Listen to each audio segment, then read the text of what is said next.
2 కిలోల టమాటాలు అన్నమాట కోసుకొని ఓ 1/2 కిలో ఉప్పుతో ఊరబెట్టుకున్నాం అనమాట.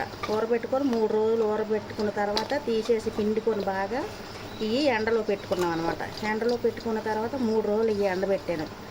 ఇంకోండి ఇలా ఎండిపోయినవి ఇప్పుడు మిక్సీ పట్టేస్తున్నా. మిక్సీ చాలామంది గ్రైండర్లో వేసుకుంటారు, మరి నా దగ్గర మిక్సీ ఉంది అందుకని మిక్సీ పట్టుకుంటున్నాను. ఇలా మిక్సీ పట్టుకున్నాం కదా, ఇది పక్కన పెట్టేసుకున్నాం. పక్కన పెట్టుకున్న తర్వాత చింతపండు అనమాట, 50 గ్రాముల చింతపండు. ఇది 2 కిలోలకి 50 గ్రాముల చింతపండే పట్టిద్ది అనమాట. ఇలా గోరువెచ్చని నీళ్ళలో చింతపండు ఇలా వేసేసుకొని మిక్సీలో వేసేసుకున్నాం. మిక్సీలో వేసుకొని 50 గ్రాములు కారం,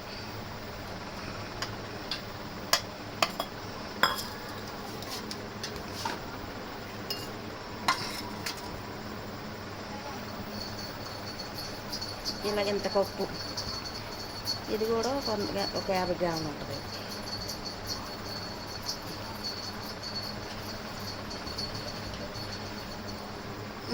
ఇంత కప్పు, ఈ కప్పుతో చిన్నది కప్పుడు వేసేసుకొని మూత పెట్టారం. ఉప్పు, ఇంకో చింతపండు, ఉప్పు, కారం వేసాం కదా మనం. ఇదిగోండి ఇలా వచ్చిందనమాట. దీన్ని ఇలా తీసేసి కొంచెం పక్కన పెట్టేద్దాం. పక్కన పెట్టి మనం ఇందాక నూరుకున్నాం కదా,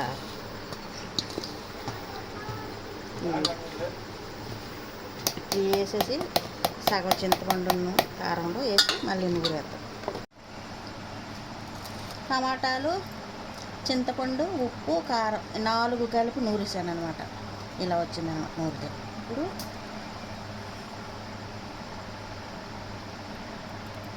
మెంతి పొడి 1 చెంచా,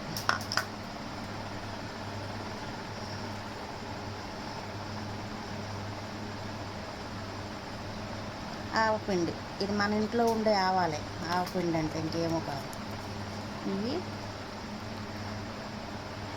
ఒక 3 చెంచాలు. మెంతిపిండి 1 చెంచా, ఆవపిండి మాత్రం 3 చెంచాలు వేసుకోవాలి. వేసాను.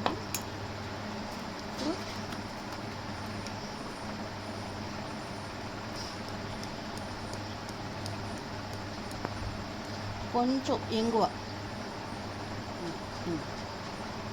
చెంచా సగం ఇంగువ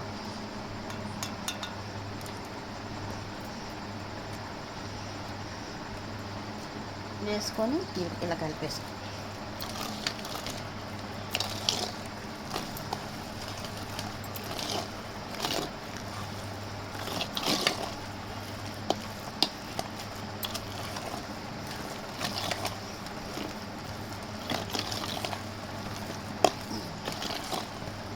ఇలా అయిపోయింది కదా. ఇప్పుడు ఇందులో ఇది పెట్టు.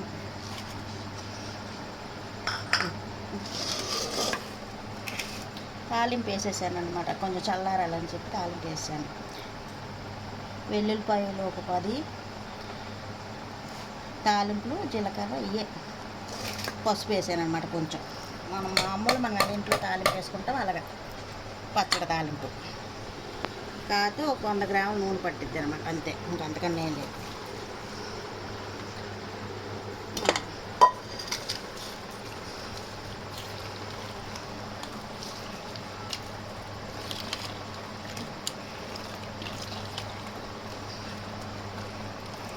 అంతే, చూసారా?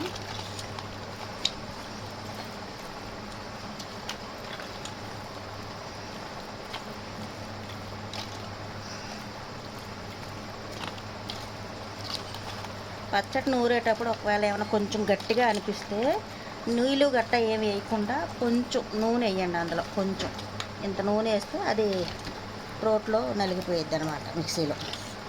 మిక్సీ ఉన్నోళ్ళు, గ్రైండర్ ఉన్నోళ్ళు ఇంకేం లేదు.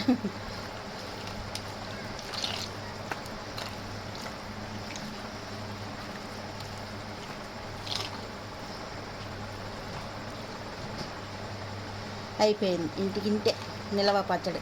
ఇది అన్ని రోజులున్నా ఉంటుంది, పాడవదనమాట అస్సలు. చుక్క నీళ్ళు కూడా వేయకుండా చేశాను అనమాట.